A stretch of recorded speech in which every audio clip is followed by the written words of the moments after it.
Hey, how's everybody doing? This is Journey, by the way.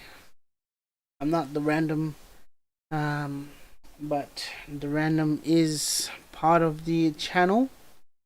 You'll probably see him in a few videos, thing. But anyways, it is 10:50, and I just got off work just a few minutes ago, and started setting things up. Hopefully everything's good on your end. How are you guys doing? Thank you for joining in. In fact, let's get some tunes going so it's not so yeah. Okay. There you go. Got some tunes going. Excellent. Demondos. Oh yes. We have peoples online.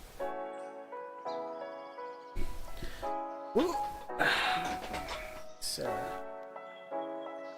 hello. Oh, it's a double L. Double L.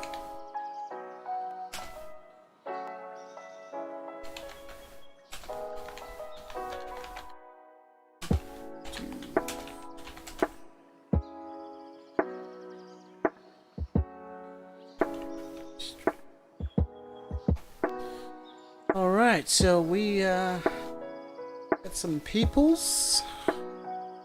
Yes. Looks good. So today in this live stream, we're just gonna continue working on the plans. Go back so you can see where I'm working. I'm gonna work over here. You can watch me. Now and then I might speak, but for the stream, just wanted to continue using the. Let me just show you what music I am playing again. Let me just bring it up.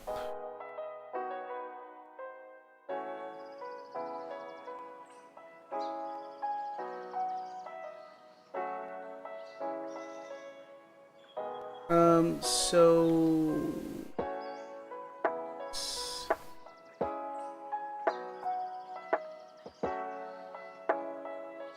this is the music that's playing right now in the background. So it's 12 hours of free background music, copyright free music for creators and streamers. That's what it's called. And this is the channel you can go to and check them out, subscribe, like the videos, do the right thing. Alright, share the love, help them out, help me out. Don't forget to smash the like button and subscribe to the channel if you haven't done so. If you would like, please consider joining the random squad and picking out a let's go here. So you go click on join when you come to the channel. We'll just pause that. So obviously have a look at the video. It's 3 minutes 12 seconds long. It's just an intro explaining about the membership. That's gonna help the channel grow, help us get better with our content and producing it faster and better. So yes, you got first tier $2.99 a month, second tier $6.99 a month, and our third and last tier is $29.99 a month. So these are sort of the perks you get. Some loyalty badges and some emojis that I myself have created, so check them out. Obviously different tiers will have different perks added with with the first ones you get. So yeah, consider helping us out, getting a membership, and that would help us out heaps.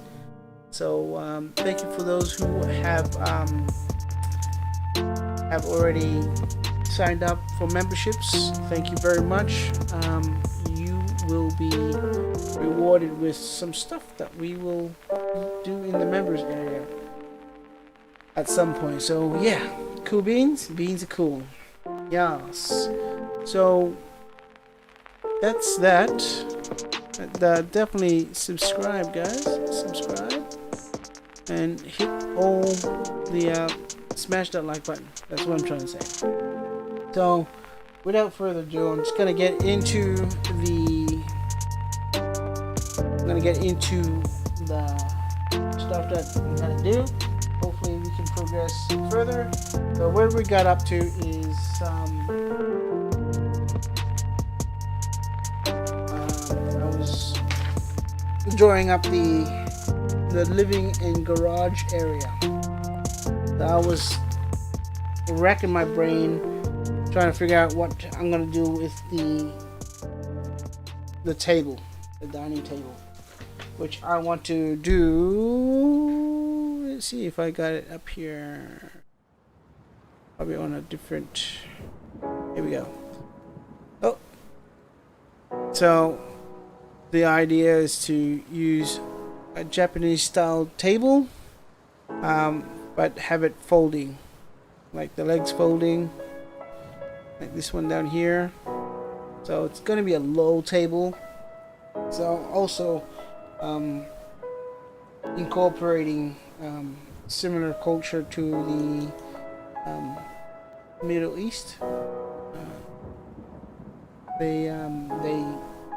Their tables are low.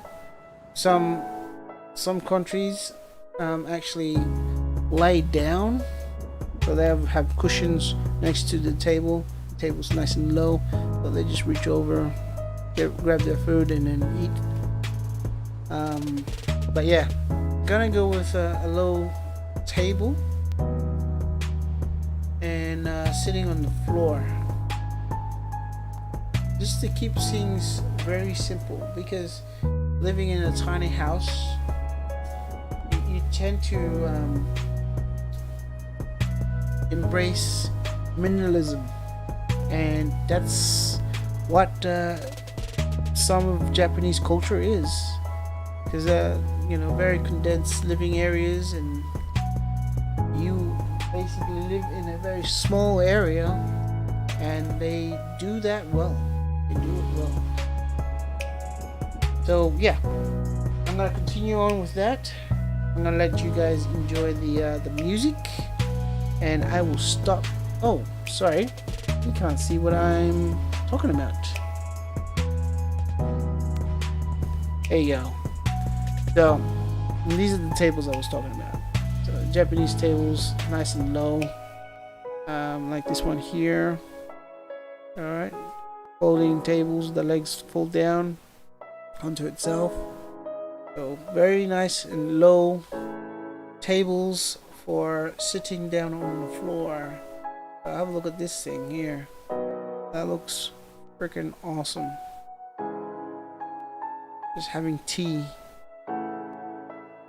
I look forward to just having moments like that. Just sit down, have a tea, maybe have a conversation, or just gazing at the other person, seeing their reaction to my tea that I might make for them, for us to share. Yeah. Anyways, that's in the future. Let's see what happens. Look at this this person here. Oh yeah, she's probably a Japanese person. So she's sitting on a cushion there and rolling out a placemat, I guess, to enjoy some food. Very simplistic designs. Maybe one day I'll build and sell that to bring some income.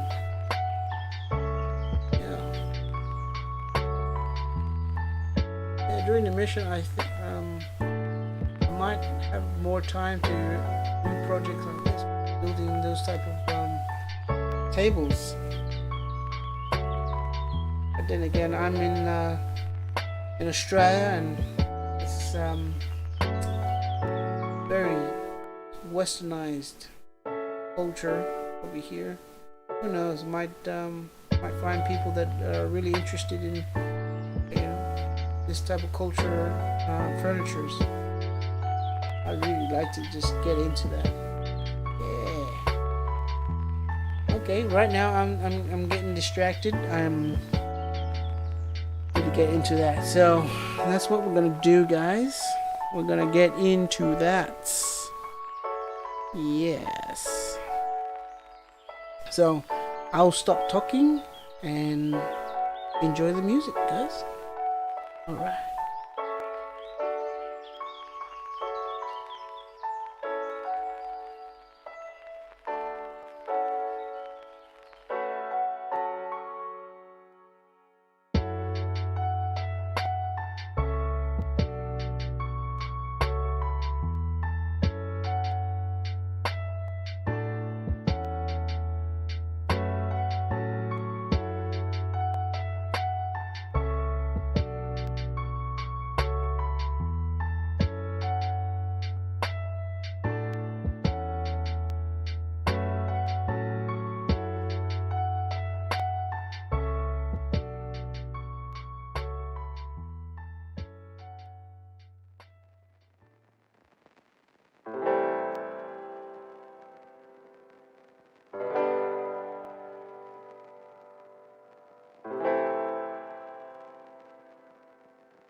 So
we got some more people. Hey guys, welcome to the live stream. I just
okie dokie dokie okies. That's done. Thanks guys. Yeah, now and then I will look up and I'll have a look if there's any comments and see how we're doing and that stuff. Super awesome. Cool beans. Get back into it.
Okay guys, so just an update. So far I have established with my drawings and my guesstimations, the trailer is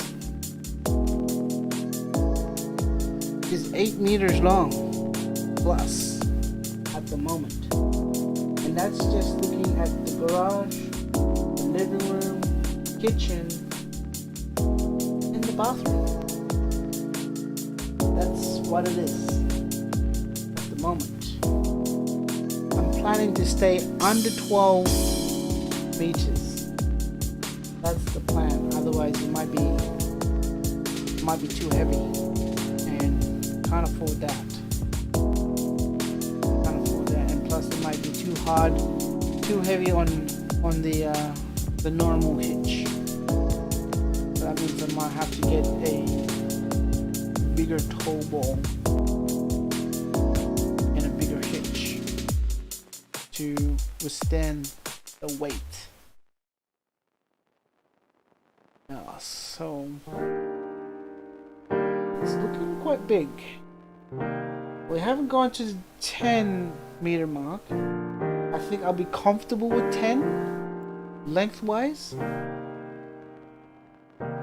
Yeah, it's getting up there, guys. It's getting up there. So all that's left to put in is the greenhouse, measurements for the greenhouse, and the rest of the tongue or the A-frame heading that's going to be attached to the hitch. And that's going to go into the tow ball, which is attached to the vehicle. 8 meters so far, guys.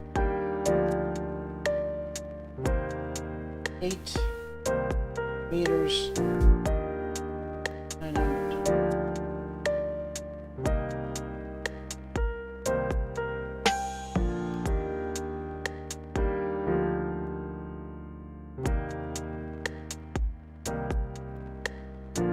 Yes.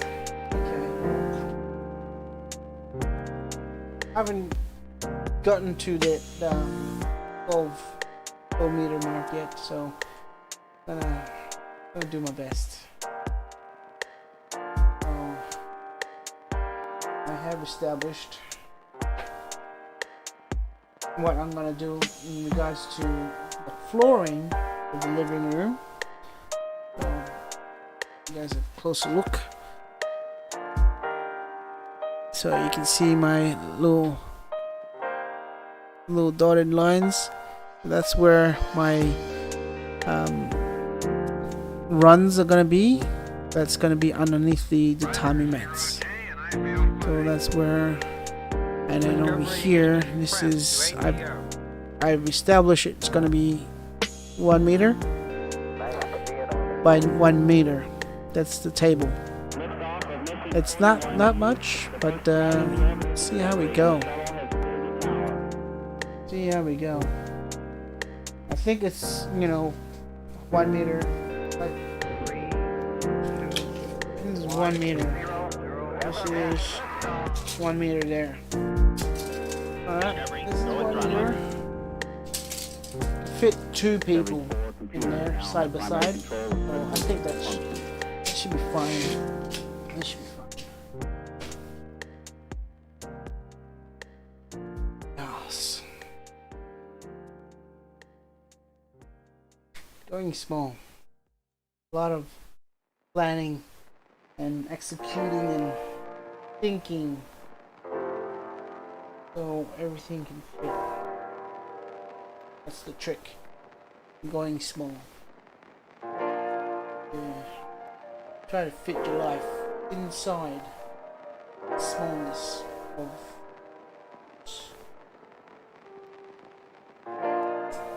I think gonna be okay. So I have established the living and garage.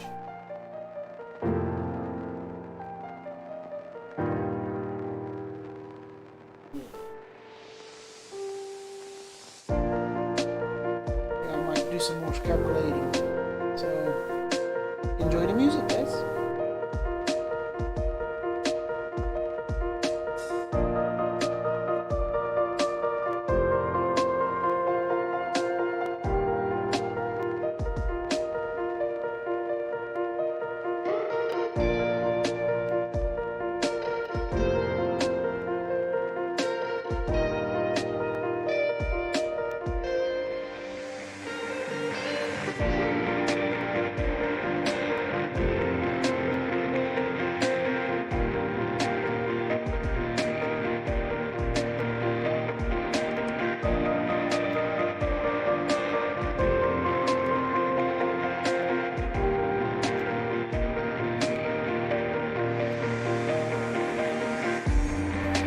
Alright guys, I'm gonna be right back, okay?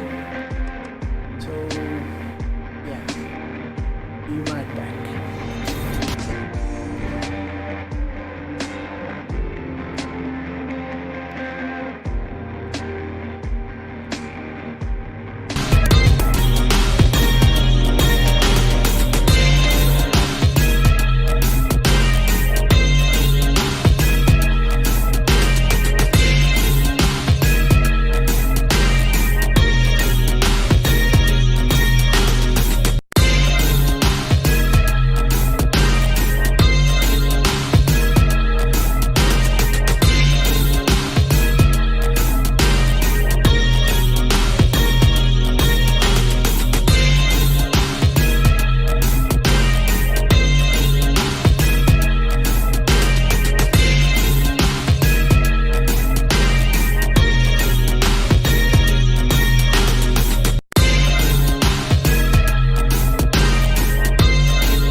Hey guys, so yeah, I was just thinking about something, and yes, this is me being distracted and I wanted to say something.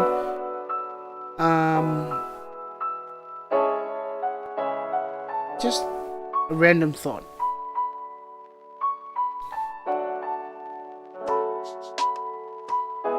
When you train your senses in a certain way, you tend to be confident in relying on your senses in a certain way. Like, for example, close my eyes so I'm not distracted by sight, and using ears and sound waves to determine where things are and what I'm actually focusing on, listening on. Might be a conversation, might be movement of a person. For example, I might be working on the computer here, and then I hear something,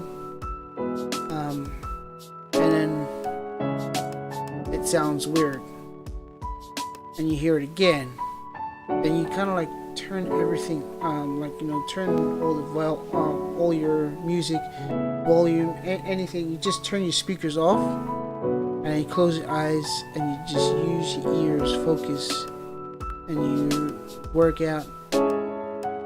Is it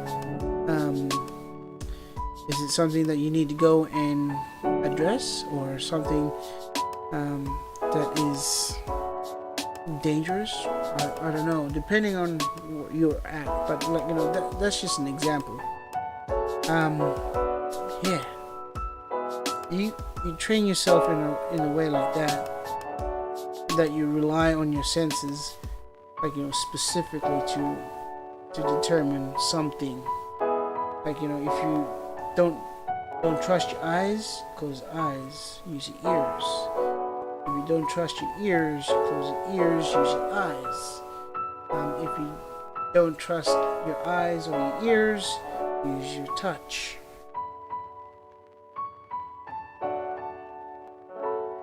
And just on that note, touch can be very, very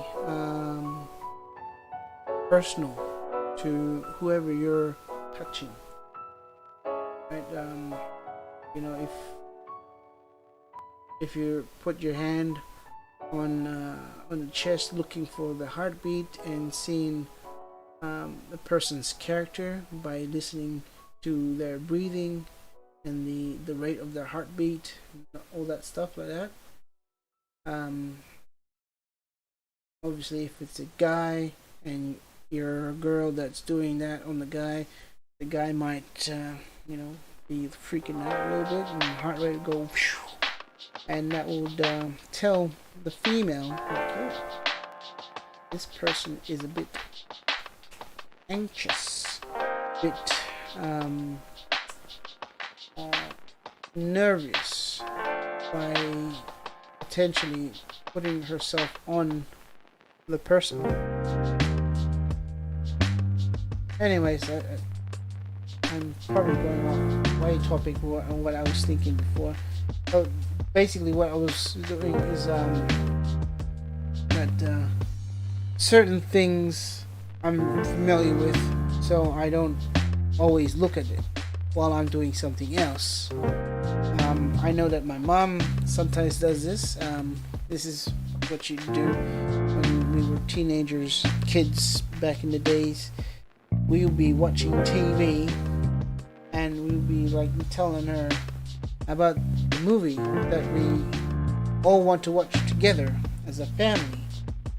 And she is in the kitchen tinkering around, doing some stuff, and we're like, Mom, sit down, watch the movie, otherwise you're gonna ask questions. And we don't particularly like that. We just want to enjoy the movie. And she'll be like, that's okay, I'm listening. while I'm doing something. And I'm like, I bet you're gonna ask questions. And sometimes she, especially if it's a movie that we've seen together before, and she's pretty good. And that's the same sort of thing I'm talking about. If you're familiar with it fairly well, you can either use your other senses to monitor that while you're doing something else, and that's another form of multitasking. So you're watching a movie by not watching it, but because you've seen it already, you are watching it with the sound ears. And if you're a movie buff like me, in a different way, because I'm a person of emotions. My memories are tied into my emotions. So if it's a strong emotional connection, I'm gonna remember that with that emotion. The stronger the emotion, the better the memory is. So if it's a very painful emotion, it's going to be a painful memory.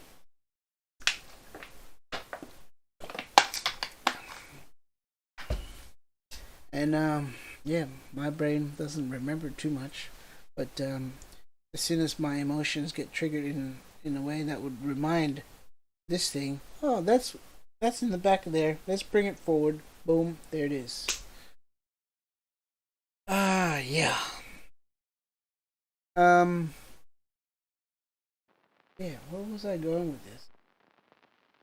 Anyways, I was doing a piss, but I was also doing something else. So I wasn't watching where I was peeing, because I can hear that my pee stream is hitting inside the bowl, and I wasn't too worried about where it is exactly. I positioned myself in the most advantaged way to make sure the pee stream goes in the bowl. I know you females out there always, oh, the males, they don't get it in, always got bits and pieces everywhere. I've had the pleasure of being with other females that kind of leave the toilet in a state that males would as well. Other males would. A little bit of splash of water here on the seat, there and here. That's mainly because on the flush, if you flush and the water's really going at it, some of that water is going to splash out of the bowl and land on the seat. So it's not always the case where the male has missed the bowl. It might be because of the flushing of the toilet, the splashback. So that's not always the case. If you really want to know if it was a male pee or not, you look at if your toilet's close to a wall, then you look at the wall. Obviously, you don't want to do this with your bare hands. Get a glove and then just look at that, and if your glove picked up something from that wall, then you know that is a guy's pee droplets or splashback, whatever, on there. And you can tell that if you're living with one male and you see that, then you know the male is not doing a very good job of getting the pee in the bowl, in the toilet bowl. I think I'm gonna stop talking about this. Got really sidetracked there. I'm gonna get back into here. I'm gonna do some calculations. Alright, enjoy the music, guys.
Hey guys, so one of the things that are going through my mind right now is I need to keep in mind that the total length of the vehicle plus the tiny house cannot exceed more than 19 meters. So far, the tiny house is nearly I'm trying to keep it under 10, so that leaves 9 meters left.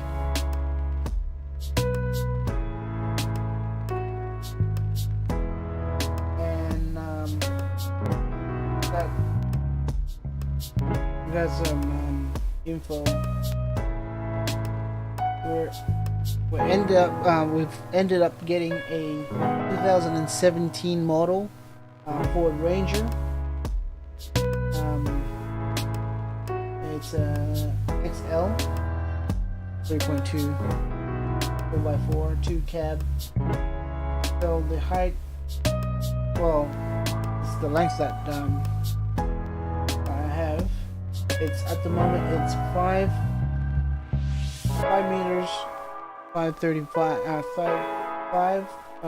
330. Can't even say my words that I want to say. Come on.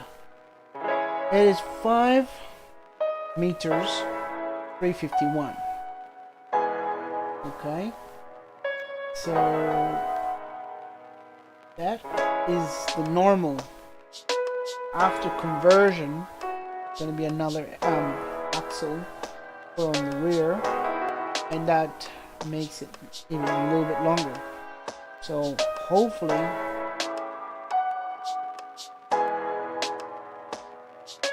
doesn't go over the 9 meters.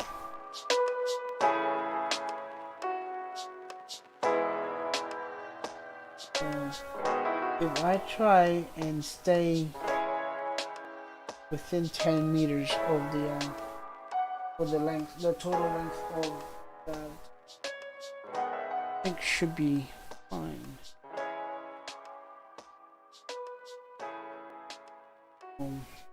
Yes.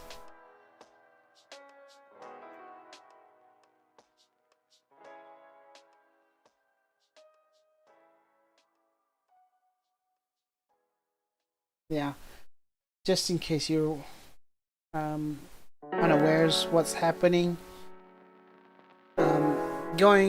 we're going on God mission, and basically going to the Outback, starting in New South Wales Outback, and just doing outreach programs. And how we're gonna sustain that is with the non-profit organization that I'm trying to start up.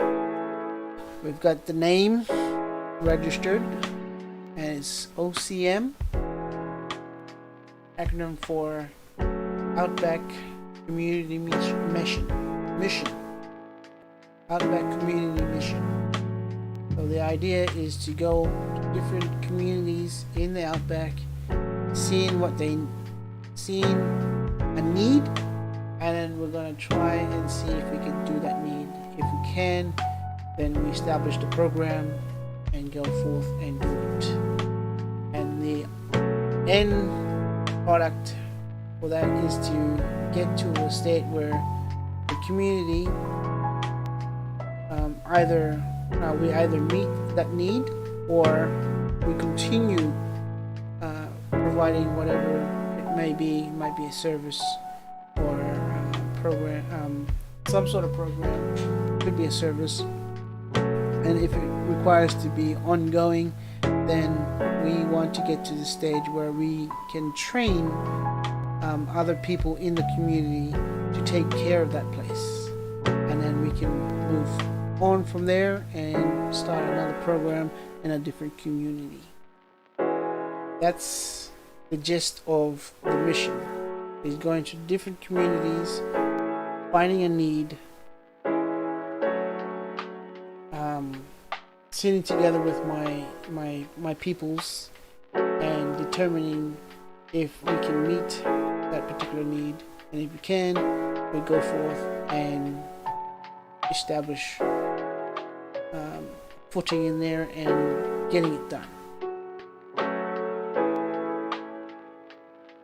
So this tiny house is going to be like a mobile base for OCM, and it will house myself, my family, and whoever is going to be coming along. Yes, it's a tiny house and it might be small, but I reckon it's another 2 people in it by the end of it, and then obviously having visitors. Show you that another time, how I can say that. So yeah, if you want to support the startup, there will be more live streams, and down the track we're planning to do a fundraising live stream event, and we would love it if you could spread the word, tell your peoples, your family, your friends, your fans, the people that follow you, tell them to come over on that special day, night, whatever we'll be doing, and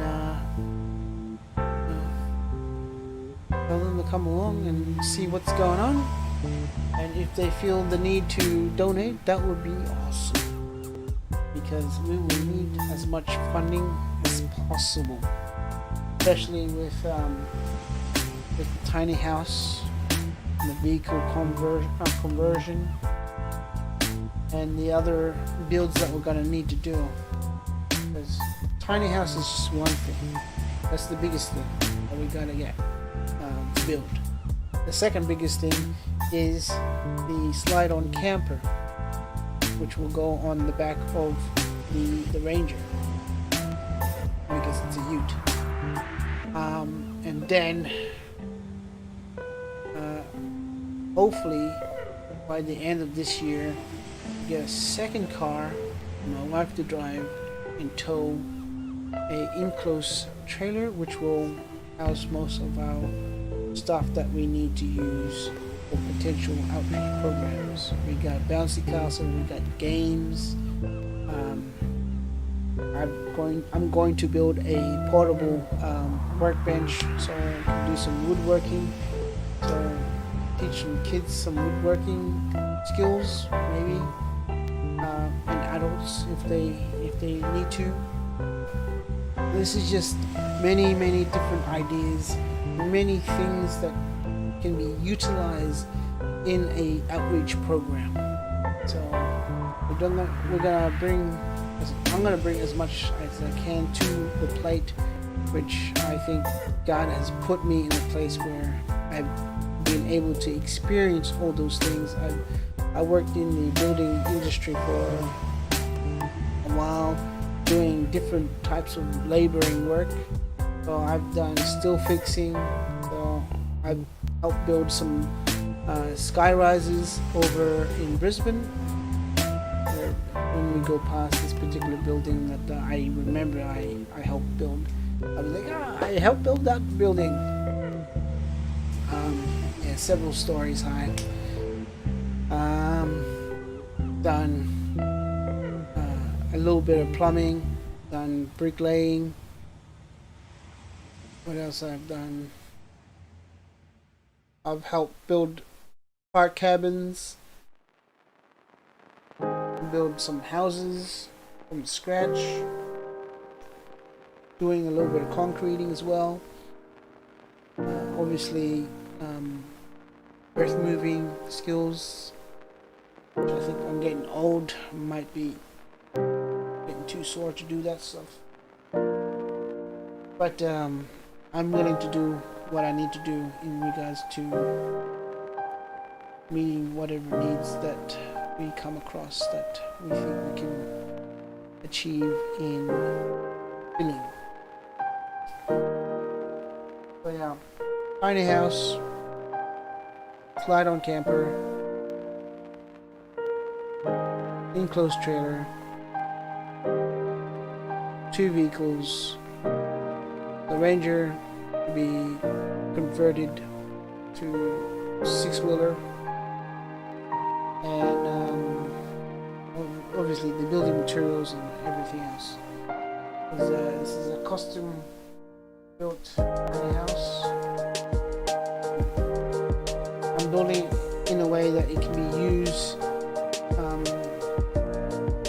for personal living and running the non-profit organization business in there, as well as our online businesses, our YouTube channel, my YouTube channel, which if you want to check it out, let me see if I can bring it up.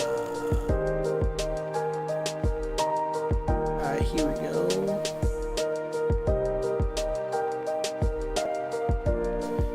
So this is my own YouTube channel. This is where I do reviews on digital products, so you can see all my affiliate marketing videos that I've done.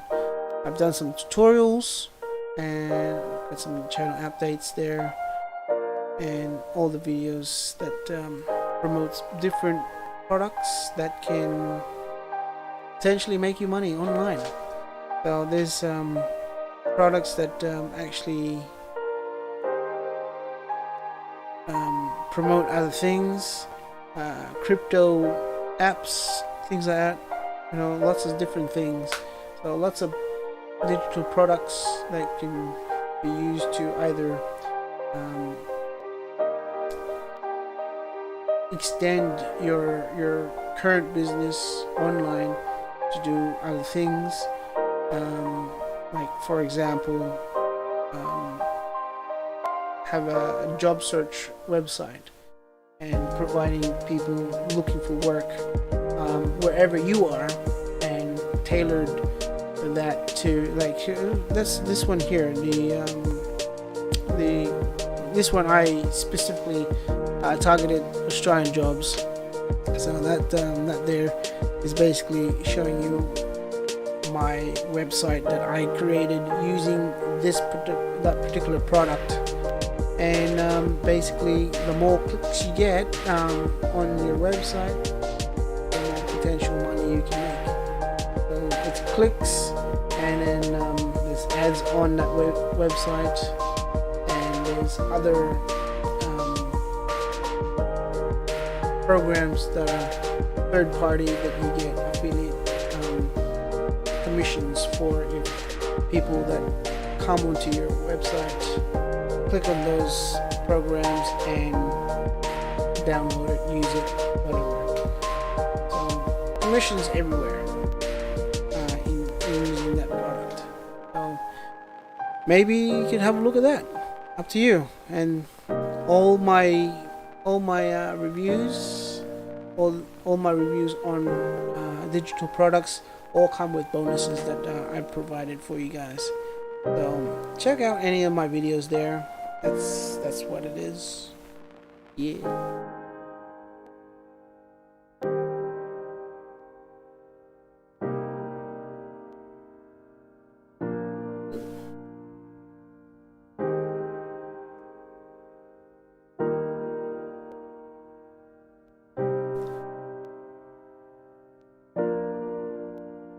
So yeah. So the tiny house is going to be like the base, the mobile base, where wherever we go, the tiny house is going to be there, and we're going to be able to give our focus in that community wherever we park and do our work. So while we're trying to get the organization starting up and bring funds in so we can start looking at projects to do in whatever community we are in, And just to give you a heads up, that's gonna happen in 2024. So we're in 2023 now. So after this year, we're heading out on the mission. Look for communities that might need our help to run programs, whatever that may be. Maybe help start up a soup kitchen, refuge, drop-in center,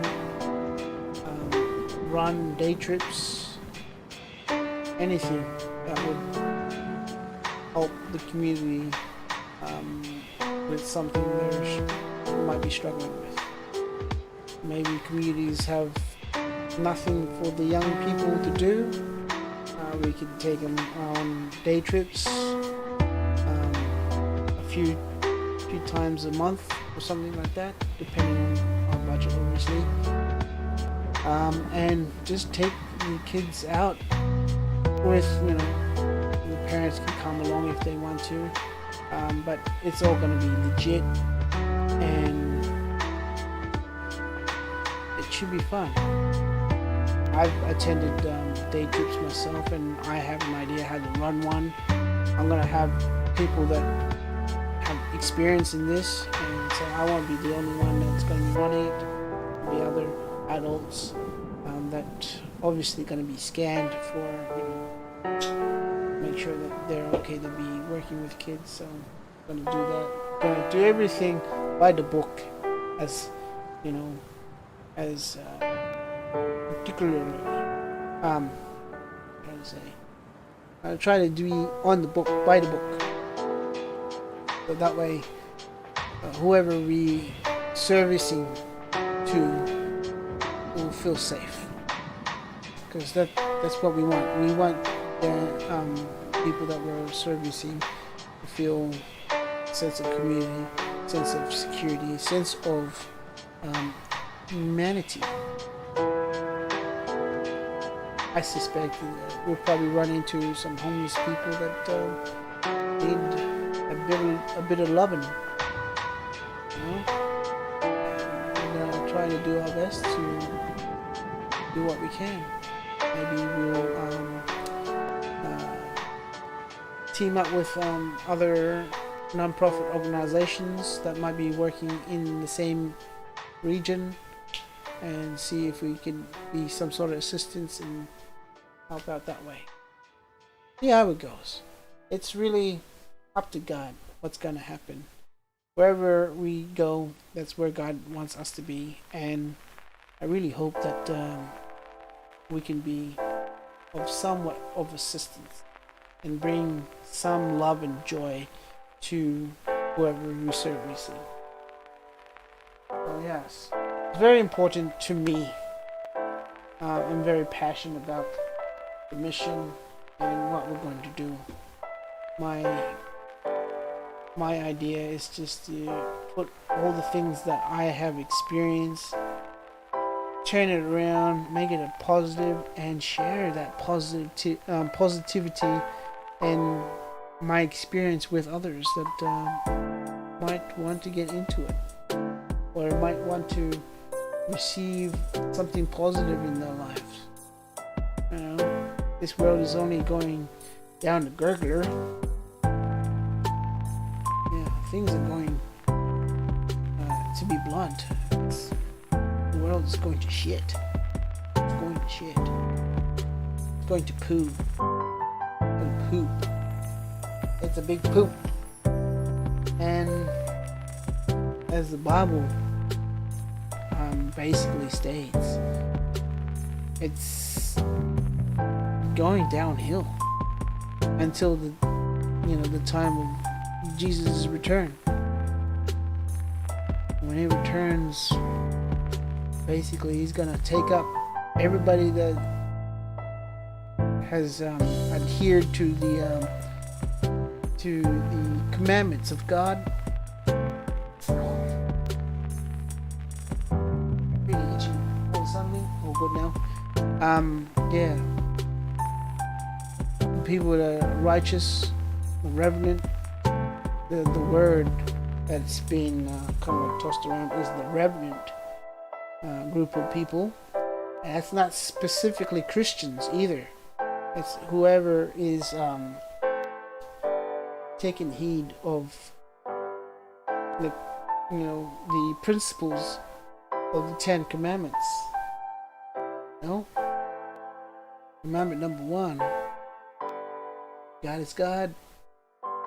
He is only the one. Commandment number 2: don't serve other gods. I might have to get them. Before I say something wrong, I don't want to go to hell because I said something wrong. Let's see if this phone has the Bible. This is an old phone that now my daughter uses to watch her videos and play her games. She's got no games on here that she plays. My daughter is 3 years old and she can use this on her own now. What am I looking for again? What am I looking for, guys? What am I looking for? Come on, chat. Help me out. What am I doing? Lost my thought. Let me drink some water. It's hot. It's really hot right now. Probably 30 something degrees. Celsius. Alright. Not Fahrenheit.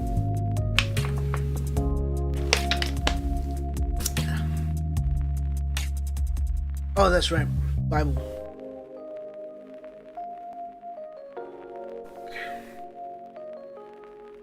Yes.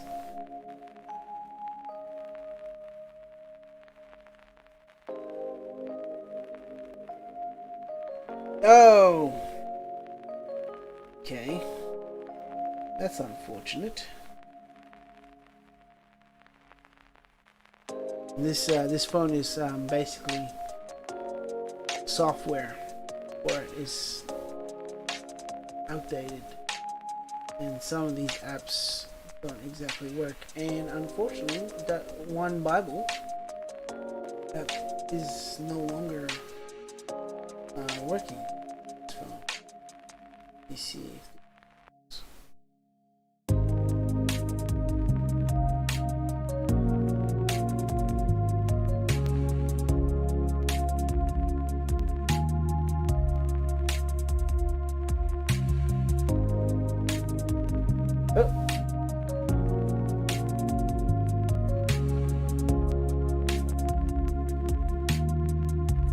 Okay, cool. This one's working. We got it. Alright, let's search 10 commandments.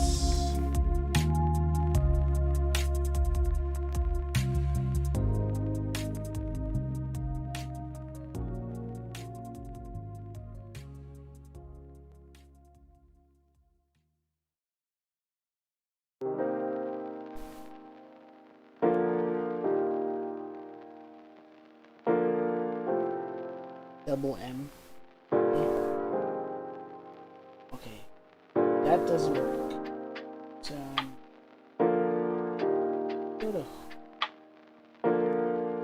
there we go. We're getting somewhere. Sometimes you just need to beep beep beep beep beep, and then work out what's what. So we gotta go to the Old Testament because that's where it is. It's in. Let's go to Exodus.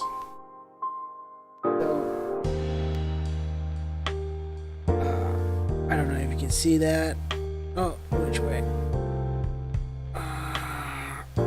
Okay, so you got Genesis, Exodus, Leviticus, Numbers, Deuteronomy, Joshua, Judges. So Genesis obviously is the beginning. Exodus is where they are coming out of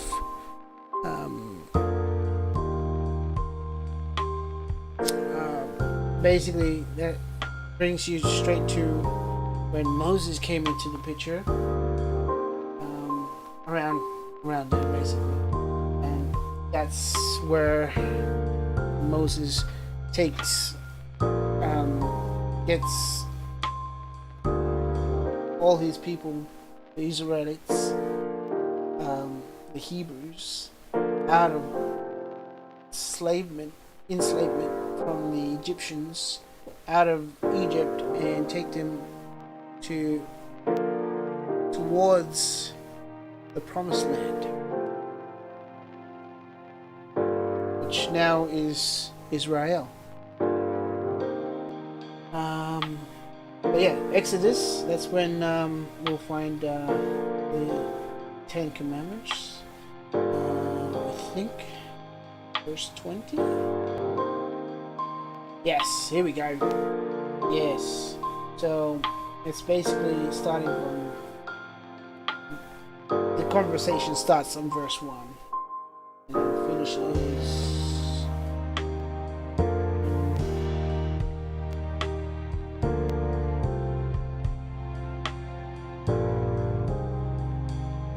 And specifically, the 10 Commandments kind of stops at verse 17. Yeah. Okay, so verse 2 says, I am the Lord thy God, which have brought thee out of the land of Egypt, out of the house of bondage. So basically talking about the Hebrews coming out of enslavement in Egypt, and they're now no longer slaves. Alright, and it goes on to continue. Thou shalt have no other gods before me. So that's commandment number 1. Don't have any other gods, just God. And then commandment number 2, thou shalt not make unto thee any graven image or any likeness of anything that is in heaven above, or that is in the earth beneath, or that is in the water under the earth. So anything that's like, statue or trinkets, don't make these things as a thing to worship or to use as a tool of worship. So you can say that the crosses that most Christians have, that's a graven image, and it's obviously made from things from underneath the earth, materials, metal. So that's basically commandment number 3. Oh no, 2. Commandment number 2. So don't have those things. Commandment number 3, thou shalt not bow down thyself to them, nor serve them. Okay, this is continuing on. Commandment number 2. Thou shalt not bow down thyself to them, nor serve them, for I, the Lord thy God, am a jealous God, visiting the iniquity of the fathers upon the children, unto the 3rd and 4th generations of them that me. So that's kind of like explaining a little bit more about the duration of God's jealousy in a way. I think that's what it's saying exactly.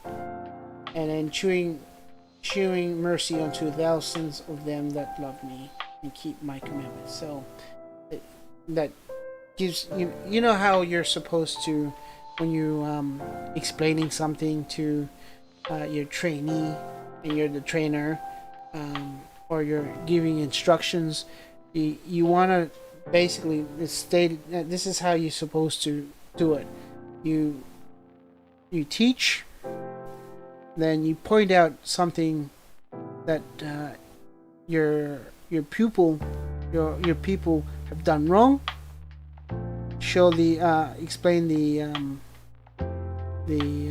consequences and why. Then you finish off with something good, positive, so they can, the person that's receiving the information won't be left feeling really bad, down in the dumps and depressed. You know, you got to finish with something positive, and that's what's happened here.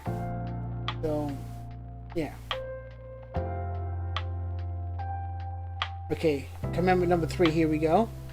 Thou shalt not take the name of the Lord thy God in vain, for the Lord will not hold him guiltless that taketh his name in vain. So basically, like for example, saying,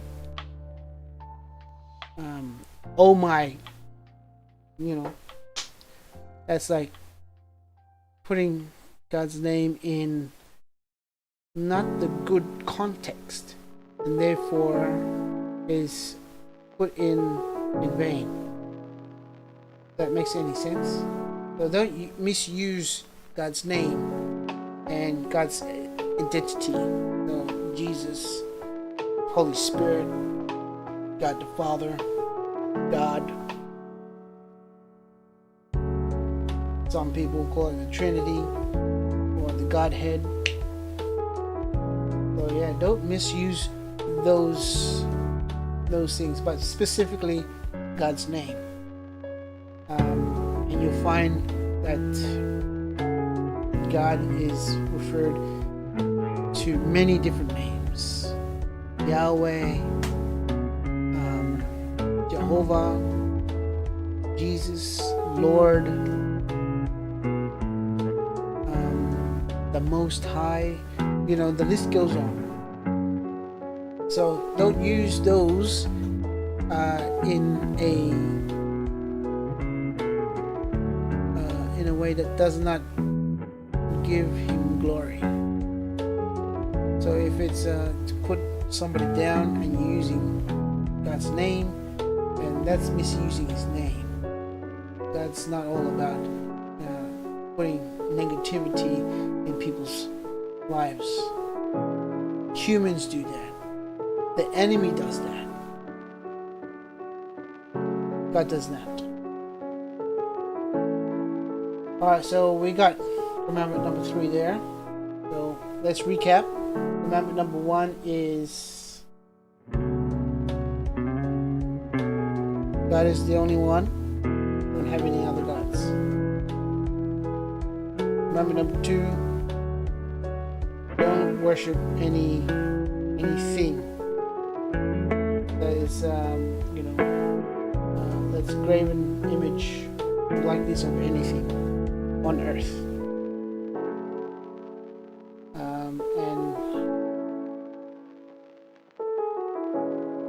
And number 3 is not to use God's name in vain. Alright, number 4 is it's almost like a hinge connecting the first ones to the next ones. Alright, it says, remember the Sabbath day, keep it holy. To understand that, you got to go to the next verse. And he goes to say, and keep in mind that God is the one that's speaking these words, and it was written by his own finger into the stone that Moses brought down and then eventually threw down on the ground because he was angry at the people who couldn't wait, no patience. Anyways, that was another thing. So 6 days thou shalt labor and do all thy work, but the 7th day is the Sabbath of the Lord thy God. In it thou shalt not do any work, thou nor thy son nor thy daughter. Basically, anybody that you know should work. That's what it's saying. So continues on. Your servants, your cattle. So any of your animals shouldn't be working. So yeah, These days it's more like tractors if you're on a farm. Working vehicles don't use them. For in 6 days the Lord made heaven and earth, the sea, and all that in them is, and rested on the seventh day. Wherefore the Lord blessed the Sabbath day and hallowed it. So 6 days, according to our current calendar, which some entities trying to change. Sunday, first day of the week. Then we have Monday, the first day of our working day, till Friday, the end of working day. And then, so according to Old Testament scripture, Sunday to Friday, working. On the Sabbath day, which is the seventh day, so if you count Sunday as the first day, you count all the way, 6 lands on Friday. The 7th is the Saturday.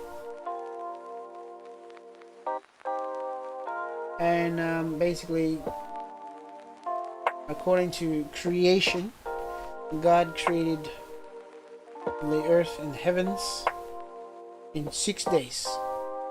And then on the 7th day, he rested.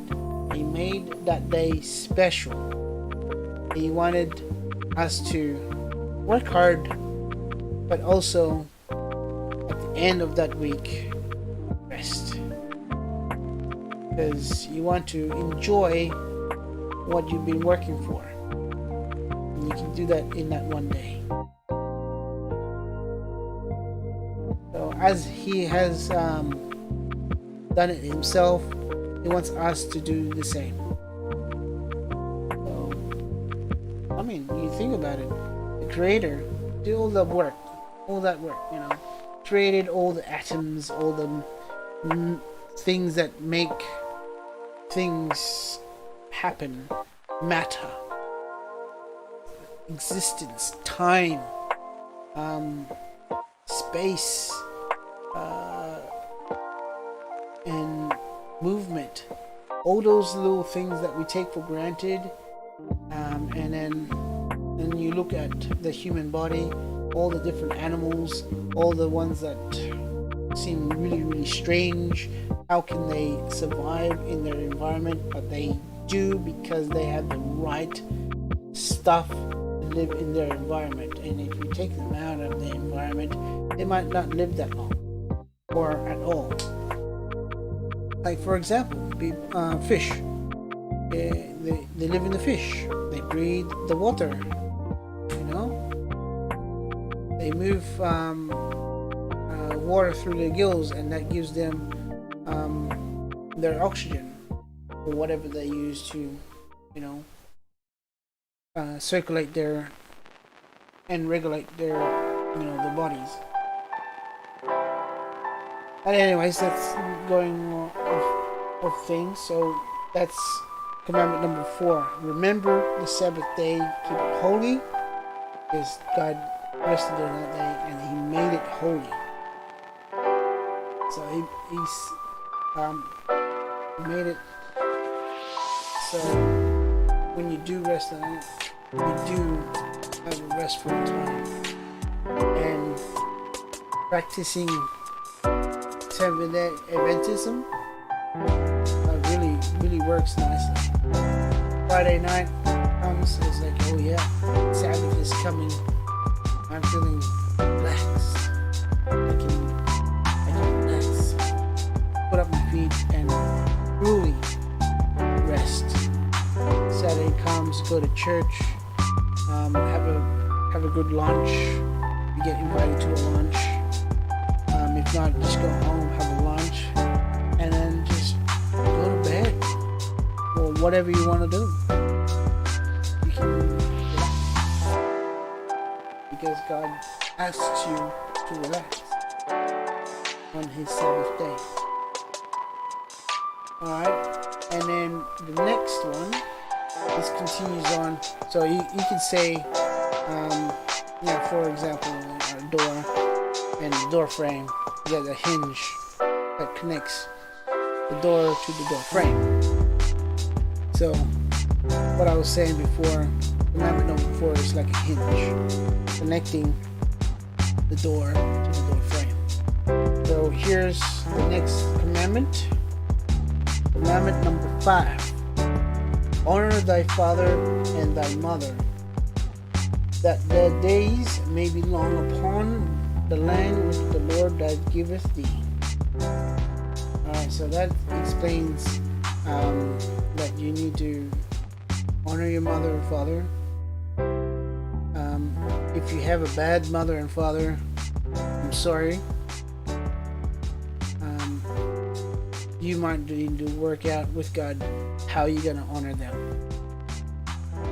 But either way, honor your mother and father, because they have been given the gift and the wisdom that they have collected from their time of birth to the time they became your parent. They have accumulated a certain amount of wisdom, knowledge, and experience. You honor them and they pass on that information to you, and you become informed of what they have gone through, and now you have the information to either not go down that path or pick your own path, or do the same path that they did and find out how much hard they had it compared to what you are going through yourself. Going off topic again. Alright, so the next commandment, commandment number 6. Thou shalt not kill. A very simple one. Killing causes something deep inside yourself to die yourself. Now, part of you dies when you take a life,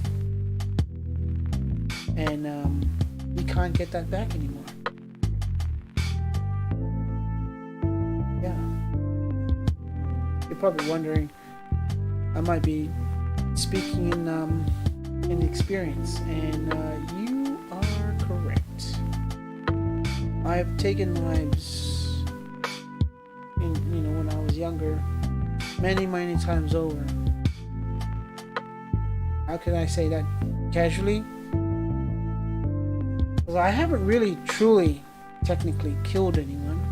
There was one time where I got really close, and that scared the frick out of me, and I chose that day not to indulge in violence. But if I do, I've got certain ways that hopefully prevent me from going too far with my applying force. That's the technical term. Applying force. So, moving on. Commandment number 8, I think, or 7.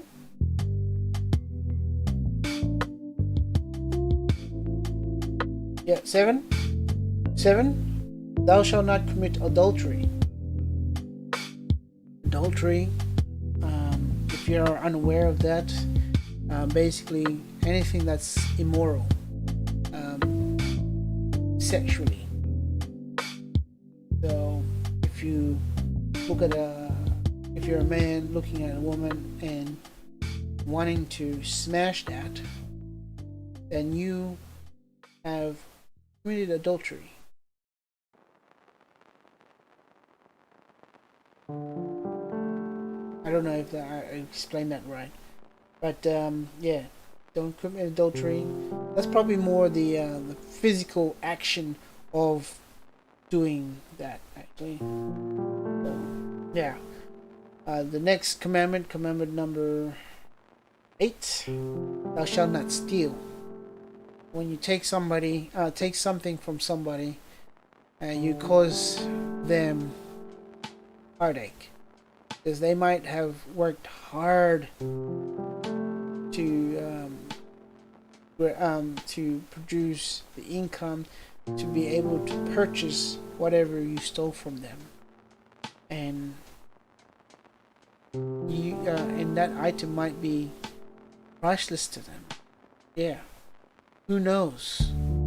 It's best not to take things from other people unless they're giving it to you. Then you receive it from them. That's the better way of taking things from people, because they're giving it to you. Next one, second last one, Amendment number 9. Thou shalt not bear false witness against thy neighbor. So don't tell lies about somebody else or somebody else's situation, or add more lies on a particular situation. And that reminds me of something that's come up recently, and I am not pleased, not happy to hear the things that I've heard and seen.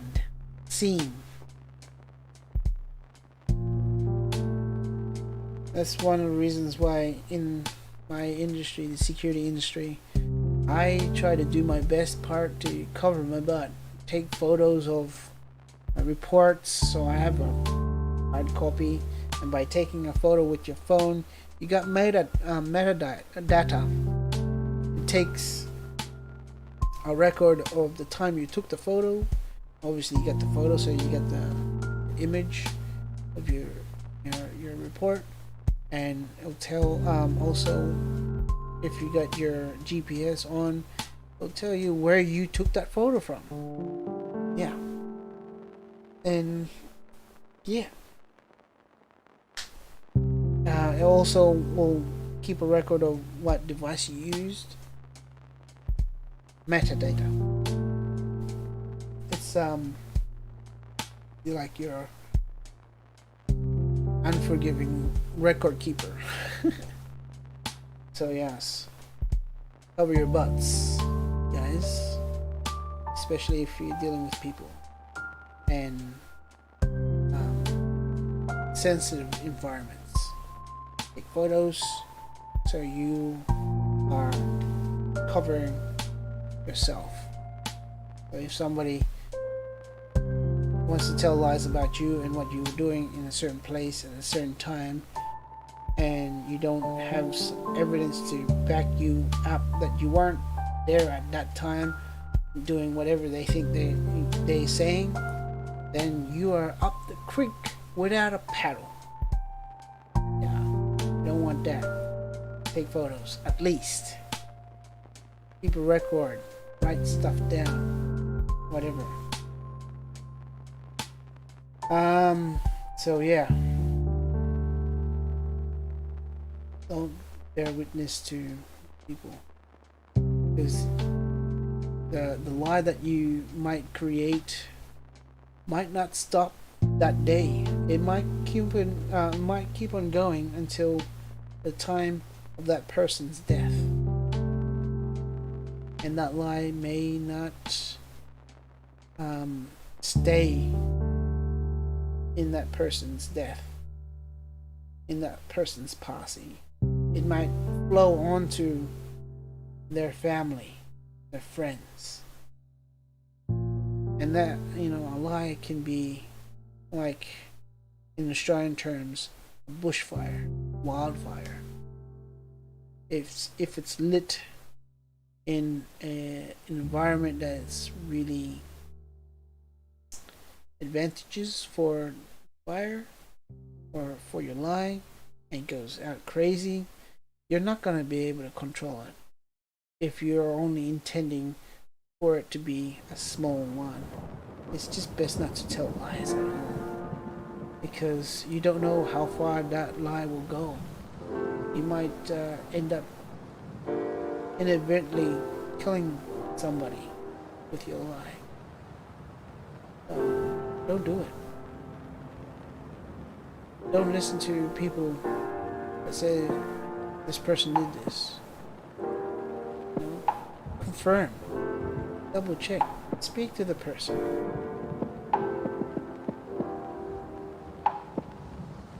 Get your facts straight before you judge or you condemn the person from by doing from the accused situation that's upon them. Don't do it. It's not healthy. It's not Christian. It's not love. It's something else. It's negativity. Don't do it. The last one, but not the least. Thou shalt not covet thy neighbor's house. Thou shalt not covet thy neighbor's wife, nor his manservant, nor his maidservant, nor ox, nor his ass, nor anything that is thy neighbor's. So, don't. Basically, my understanding is, don't want to the extent of taking their stuff. You might look at your neighbor, your whoever you're looking at, which is your neighbor, and you'd be like, oh, I wish I had his or her hair. That's coveting, and that can lead into something internal here, and might break something inside, and that will have a domino effect to other things and might lead you to the worst place ever, and that would be taking a person's life to have whatever they have. If you're a business person and you see other people doing something that you want to do, yeah, go do it, but do it your way. Do it your way that makes it you. You don't have to do it exactly as they did it. Do it the way you want to do it. Therefore, it's yours and yours only, unless you share it with religion. So those are the 10 Commandments, which are principles. Principles that you can live by, and you don't have to be Christian to do that. Those are pretty straightforward things. Don't kill, because life is precious. Don't steal, because people worked hard for their things. If you don't work hard for something that you own, and you're taking it from somebody, then it's not really yours. You can't appreciate the thing that you just stolen. It's just something that you're going to consume and then forget about it. But if you worked hard for whatever it is that you get, then you're going to look after it. You're going to, appreciate it. And if you consume it, then you're going to, you're going to enjoy it. And you're not going to have negative things happen to your body. So anything that's negative that you consume or do has a negative effect to your body, your center, your being. It has negative things. Negative things do negative things to your person. And if there's so much negative consumption that you're doing to yourself, it's going to eventually overflow and go to other people. I might not be making any sense. I apologize, but for some reason I needed to say all that. Yeah.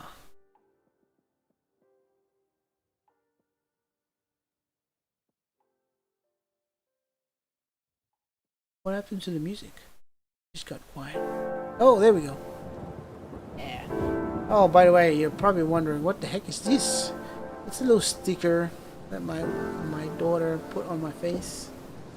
I like to humor her, and that's just me honoring her. And she felt, she felt like that I'd look good with it on, or it's just something of hers that she wanted to put on me. And I honor that,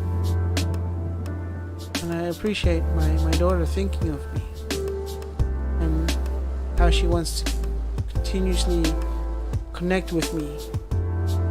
And that's why sometimes I leave it on as long as I can until it falls off. Sometimes she puts it on my forehead. I might move it to a place where I might hold on a little bit longer.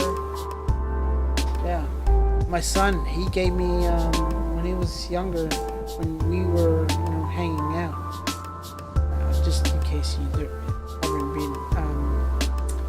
haven't seen the other videos, I don't see my son anymore. He lives with his grandparents, mother's side, from a previous relationship. So I don't see him at all now. Ever since COVID. Before COVID, I would be able to go down and see him because he lives in a different state. I'm in New South Wales, he's in Victoria. I used to live in Queensland, and there was New South Wales in between. So Queensland's further north, and then underneath Queensland is New South Wales, where I am now, and underneath New South Wales is Victoria, where he is at.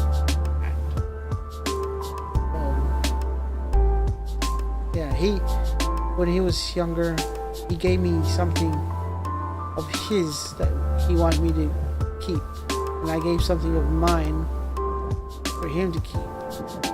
I wonder if he still has it. I still has his thing, which was a coloring texture. It has a picture of Spider-Man on it, and the color of the texture is orange. So I have that, and I've got that in a special place. And I honor my son that way. I remember him that way. Now that I don't hear from him or see him anymore, I still think of him.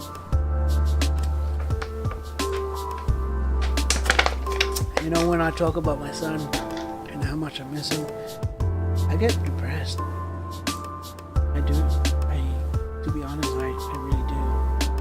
I don't talk as much as I used to. Especially when I know I can go see him. Now I can't. I don't know what's going on over there. There's hardly any communications from him. Hardly any responses from any messages that I send that way. So it feels like I got to the spot where I feel I can't do anything.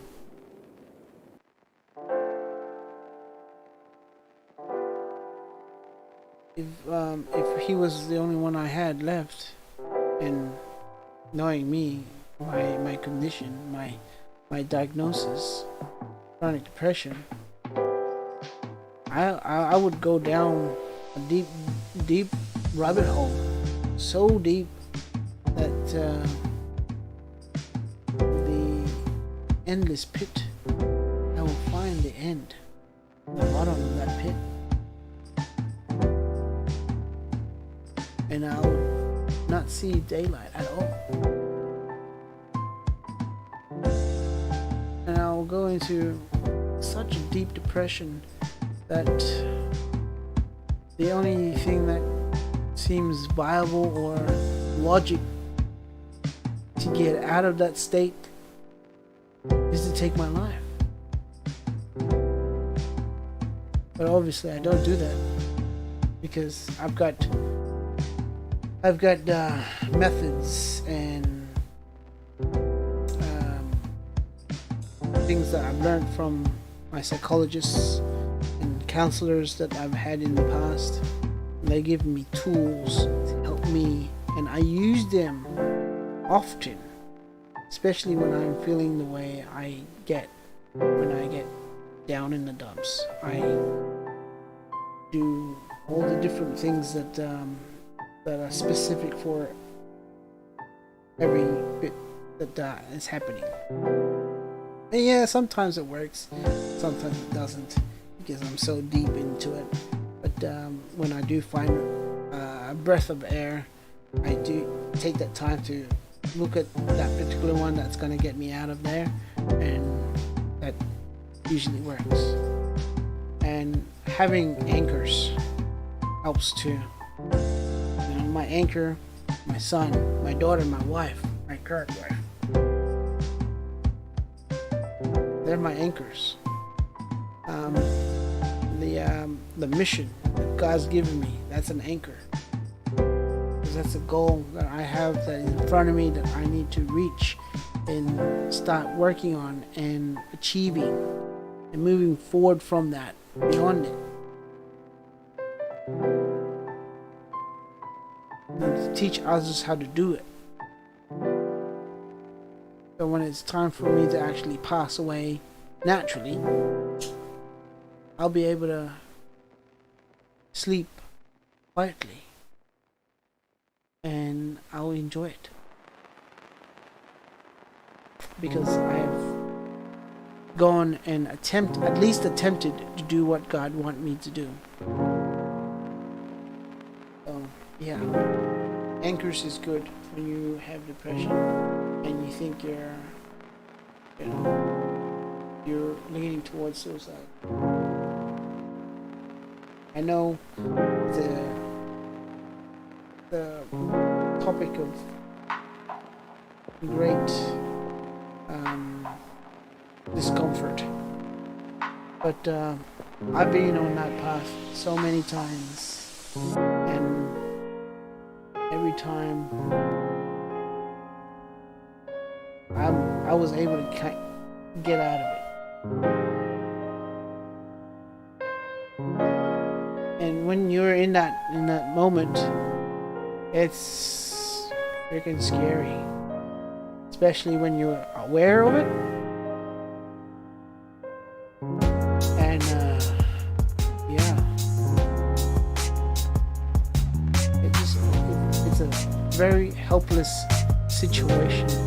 You feel you're unwanted, you feel unloved, you're just in a very negative,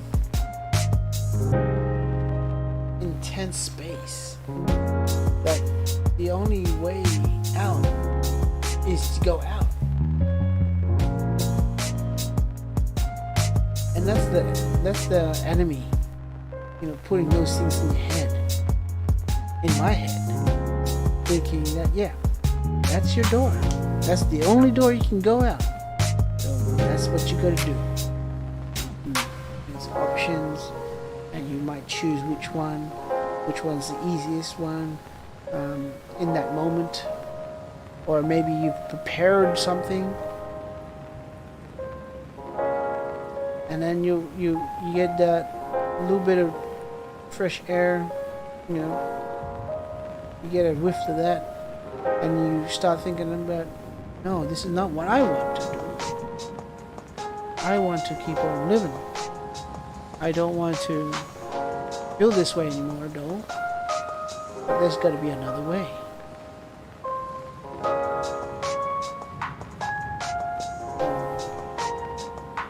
Obviously, I've attempted so many times in my teens, a little bit in my young adulthood, and occasionally it pops back in there now and then.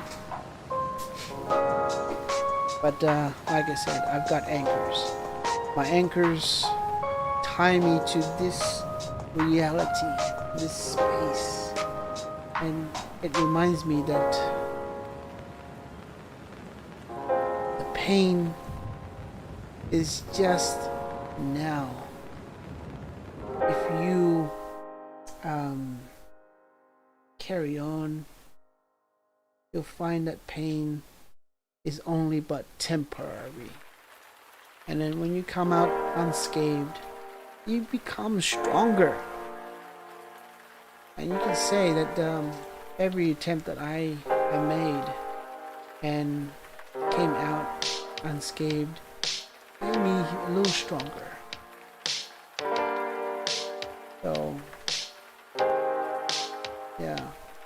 Unfortunately, everybody says, you know, taking your life is the easy way out. Trust me, it's not the easy way out. It just becomes easy because it's the, you know, your brain becomes so involved in the negativity and you feel like that's the only option. But you know, if you're turning your rationality of your brain, your chemicals, you turn it around and you tell yourself, hey, is this really the only option I have? And you start thinking about what other options are. Anyways, that's just me. You know, it might work for other people, might not. But my advice, go see someone. Speak to someone. Speak to someone you know is going to be able to take you seriously and be concerned for you and make the right steps. If you don't think you have anybody like that,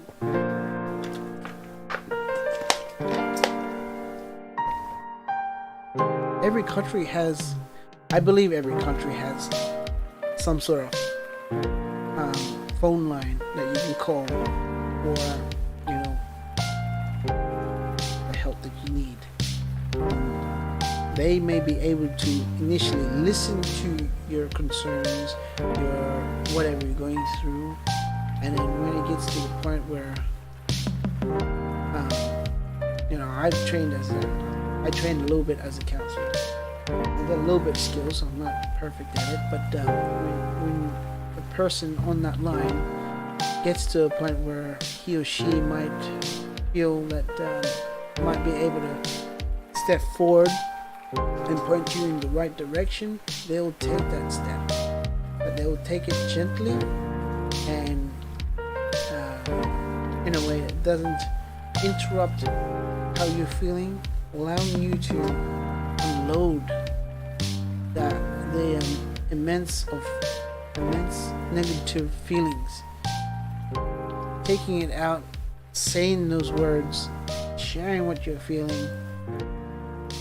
Yes, it may hurt, but you know, sharing with another person, you're giving it, you're sharing it with them, and if they're able to carry some of that to make your load a little bit lighter, so you can see a little bit of brightness on the horizon, and then they will get to the point where they may be able to point you into other services that will can take your case further and help you with whatever you're dealing with.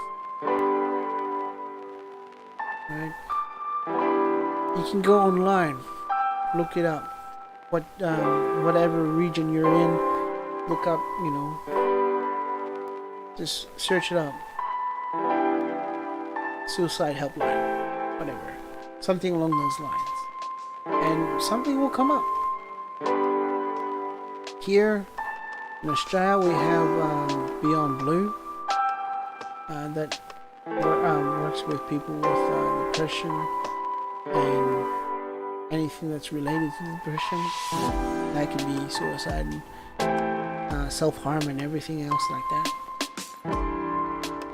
So there are a lot of services in Australia that you can call or go online or text, or there's an app that might be useful for yourself. But don't just stop there. Go and move forward. these services direct you to another place. Search that place up. Do your research, and then go forward, knowing that you have been informed and the potentially of getting better. You know, I never said no to a counseling session. You go there, you talk about whatever.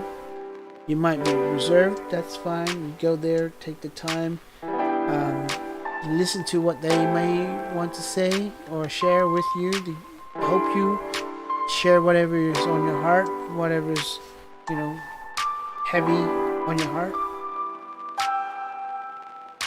Yeah, just make sure you move forward. Don't stay hovering in the one spot too long, because hovering takes energy, and eventually you're gonna run out of that energy and you're gonna go down.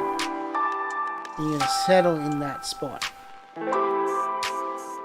And if you want to get going again, it might take a while to get up again. So don't get comfortable in your hovering. Keep moving forward.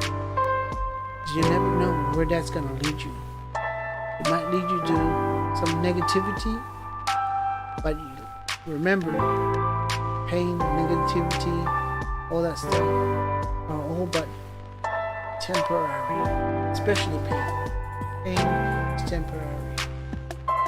The reason you feel pain in your body, like external, because your pain receptors are receiving the information and throwing up towards through your body to your brain.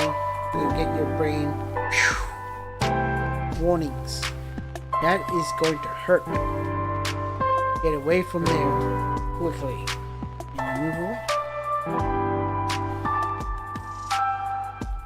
And that pain is temporary. That just pain is then. And then when you move forward, you can say, "Oh, that happened then. Happened there. I'm here now. That was then. That was there. I'm here and now."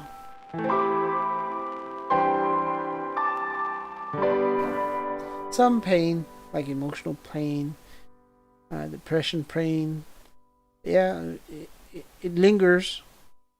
It's painful, but like I said, pain is but temporary. Keep on moving forward. You either overcome your pain, get used to the pain, or the pain goes away.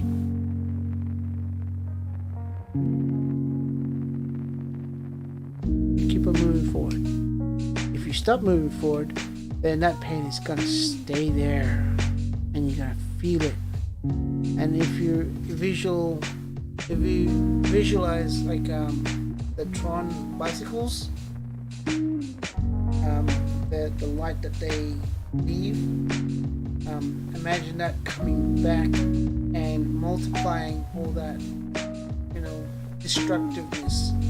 And when it meets with you, you're gonna feel all that pain on top of the stuff that you're already dealing with in that moment. So don't stop. But moving forward. Yes, you're gonna have to stop sometimes, but don't concede to being in that space too long. You want to keep on moving forward. If that makes sense. So yes, I've been talking about a lot of stuff, different stuff. But yeah, I did get the living in garage done. I got my measurements done. So that's why I was able to get the numbers. It's 8 meters, 900 millimeters so far. So that's not including the spaces between the different areas. That will vary depending on the thickness of the frame, that section, and obviously the walls. Yes, you could say that that would be just over 900. So all that's left really is the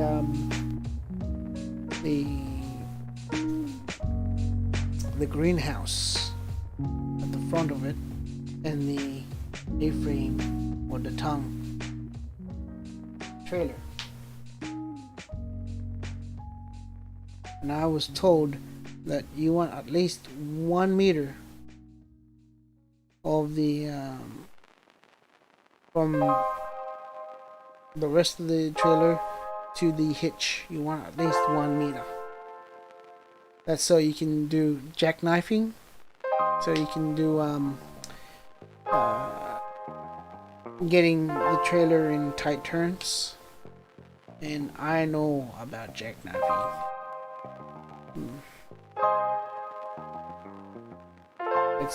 It's a horrible feeling if you don't do it right.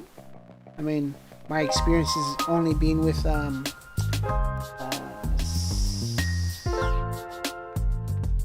6x8 box trailers. Yeah, I've driven a truck, 4.5 ton, 4 ton truck, and that's the highest, that's the heaviest vehicle I'm allowed to drive with my current license. So yes,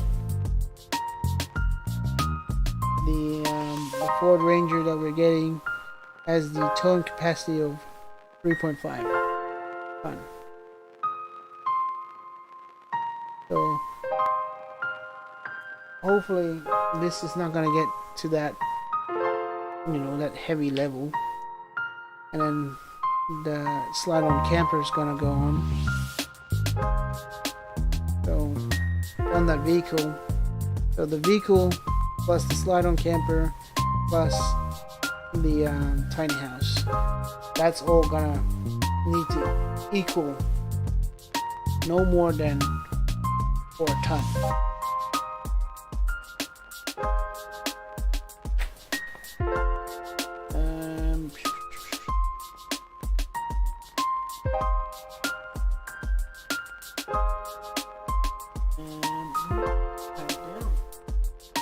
I've written it down somewhere.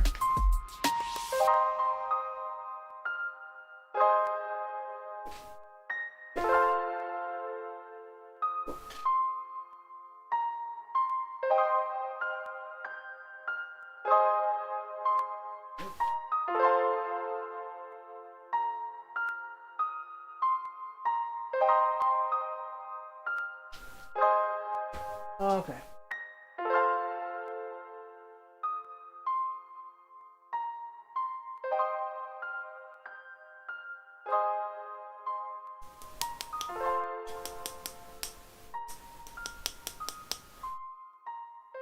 Anyways, that's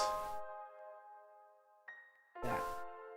Don't want to be, the total equal amount can't exceed the maximum weight I'm allowed to drive with. Otherwise, I have to upgrade my license to a truck license, some sort of truck license.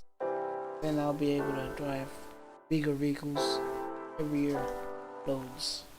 I don't think we've got the time to do that. I only got this year, and I've got a lot of things to do. Gotta build this. Gotta convert the car. Gotta build the slide-on camper and the enclosed trailer, and start up the non-profit organization OCM. keep the channel going, keep working at my current job, security, my casual job. I'm building horse floats with large living quarters, Uber driving, my martial arts club. Also, I'm receiving training from Wing Chun school. I'm doing all those things, moving towards the mission. All that is towards the mission. All that effort that I'm doing now is towards the mission. That's my goal, is to get ready for the mission. And I don't want to be not ready, because I think I would hate myself thoroughly. I don't want that. Nobody wants that. You guys don't want that. You don't want it. Yes.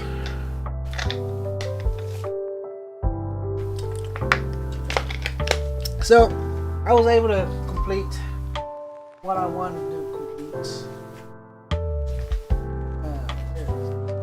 Where did I put it now?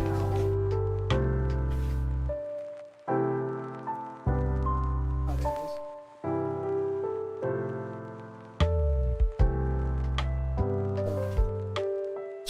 is. Excuse me. So I did the bathroom. Boom, done.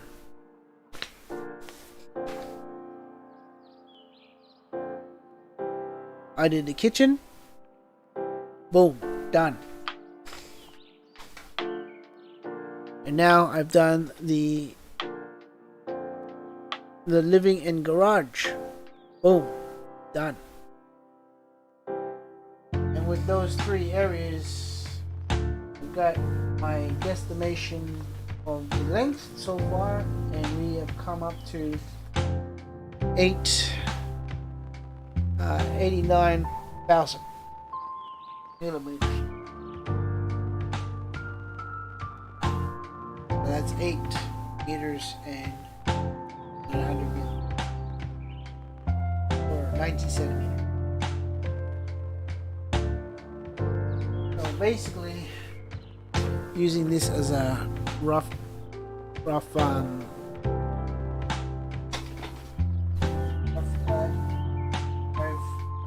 done this. Finishing, I need to look at this part. Moving. They under 10. Still got to do the second level. This is 10,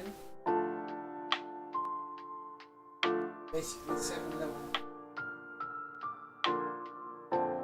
Originally the second level is gonna have an back, but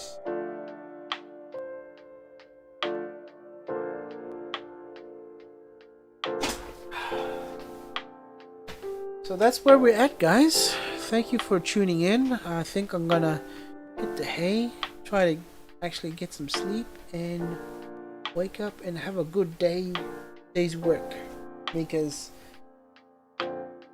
today I didn't do a full day at work, because I figured probably need more time to figure out what's going on with the car.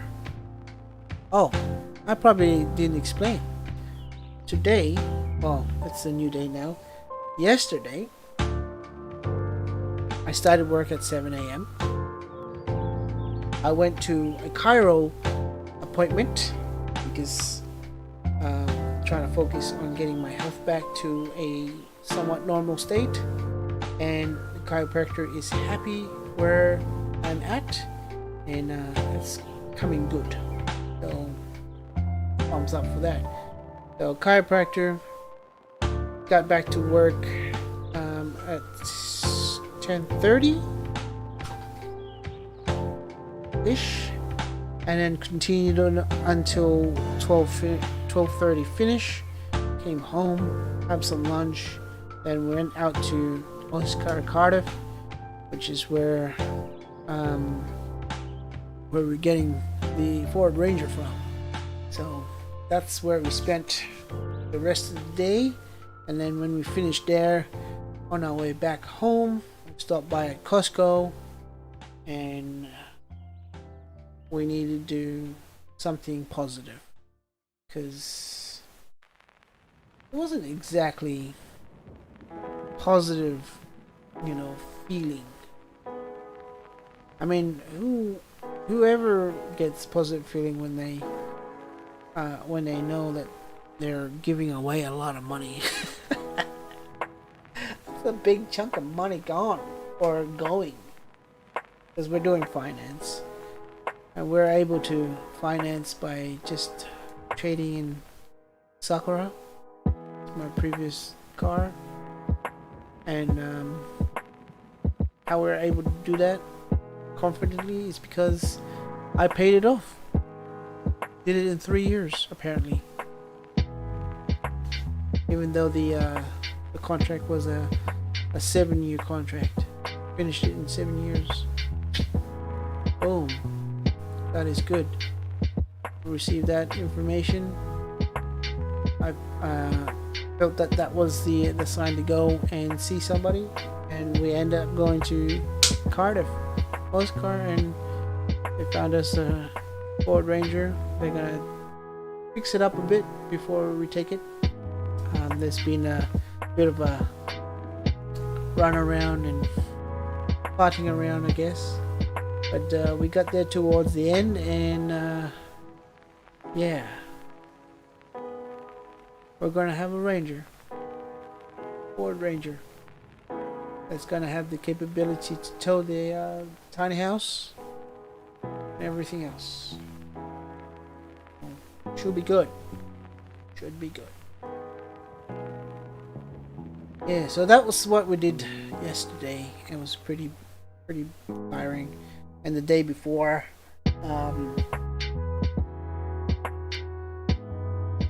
yeah, the day before I had a full day. So maybe tomorrow, or today really, I'll be able to stay a little bit longer and a few more hours that I lost yesterday, depending on how I'm feeling. It is 1:13 a.m. and the hour is running away from me. I better get some sleep very soon. I am getting somewhat tired, and I want to thank you guys for tuning in. So let's go to credits.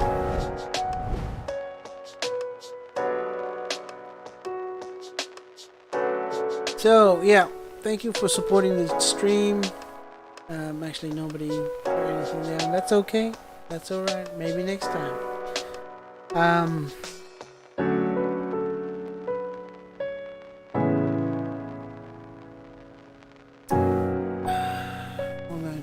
What was I trying to say? Yeah, smash the like button, guys. Please subscribe to the channel if you haven't done so. Consider signing up for membership, joining the random squad. There's 3 tiers you can choose from. Any of those will really help. We'll be super grateful, and we'll strive to be better and do more things you probably want. So, g'day here from Australia, New South Wales. Wishing you having a good day, good night, or good morning, depending where you are. And hope you have a good day. Yeah. So God bless. No mess. Take care. Stay safe. Alright guys, I think I'm gonna end it there. Should be awesome. Again, thanks for tuning into this live stream. Hope to see you guys in the next one. Okie dokies. Yeah.